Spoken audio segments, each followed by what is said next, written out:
ಮೊದಲ ಬಾರಿಗೆ ನಾಮಿನೇಷನ್ ಮಾಡಿದ್ದು ಮತ್ತು ಬಂದದ್ದು ಮೊದಲು ಅಥಣಿ ತಾಲೂಕಾ ಒಂದೇ ಇರುವುದರಿಂದ ಪ್ರತಿ ಸಲ ಲಕ್ಷ್ಮಣ ಸವದಿಯವರು ಅಲ್ಲಿ ಜಿಲ್ಲಾ ಮಧ್ಯವರ್ತಿ ಬ್ಯಾಂಕಿನ ಪ್ರತಿನಿಧಿಯಾಗಿ 6 ರಿಂದ 7 ಸಲ ಅವರು ಅವಿರೋಧವಾಗಿ ಬಂದಿದ್ದರು.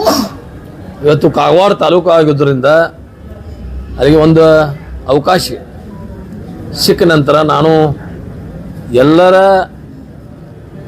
ಒಂದು ಅವರ ಮಾತುಗಳನ್ನು ಕೇಳ್ಕೊಂಡು ನಾನು ನಿಲ್ಲಬೇಕತ್ತೇನೆ ನಿಲ್ಲೇನೆ ನಿಲ್ಲತ್ತಂದಾಗ ನಾನು ಸ್ಪರ್ಧೆಯನ್ನು ಮಾಡಿದ್ದೆ.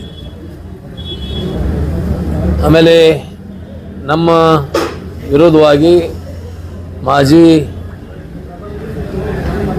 ಮಂತ್ರಿಗಳಾದಂಥ ಶ್ರೀಮಂತ್ ಪಾಟೀಲ್ ಅವರ ಮಗ ಶ್ರೀನಿವಾಸ್ ಪಾಟೀಲ್ ಅವರು ಮಾಡಿದ್ರು. ಇವತ್ತಿನ ದಿವಸ ಮೊನ್ನೆ ನಾನು ಲಕ್ಷ್ಮಣ ಸವದಿಯವರು ಕೂಡ ಬಂದು ಇಲ್ಲಿ ನಾಮಿನೇಷನ್ ಮಾಡಿದಾಗ ನೀವೆಲ್ಲ ಇದ್ರೆ ಇವಾಗ ಇವತ್ತು ಸತೀಶ್ ಜಾರಕಿಹೊಳಿ ಅವರ ನೇತೃತ್ವದಲ್ಲಿ ನಮ್ಮ ಜಿಲ್ಲಾ ಮಂತ್ರಿಗಳ ಅವರಿಗೆ ನಾನು ವಿನಂತಿ ಮಾಡಿಕೊಂಡು ಅವರ ನೇತೃತ್ವದೊಳಗೆ ಅವ್ರ ಮನವೊಲಿಸಿ ಅವರನ್ನು ವಿರೋಧ ಪಕ್ಷ ಇದ್ದವರನ್ನು ಹಿಂದೆ ಪಡಲಿಕ್ಕೆ ಶ್ರಮಿಸಿ ಇವತ್ತು ಅವರು ನನ್ನನ್ನು ಅವಿರೋಧವಾಗಿ ಆಯ್ಕೆಯಾಗಲಿಕ್ಕೆ ಶ್ರಮವನ್ನು ಪಟ್ಟಿದ್ದಾರೆ.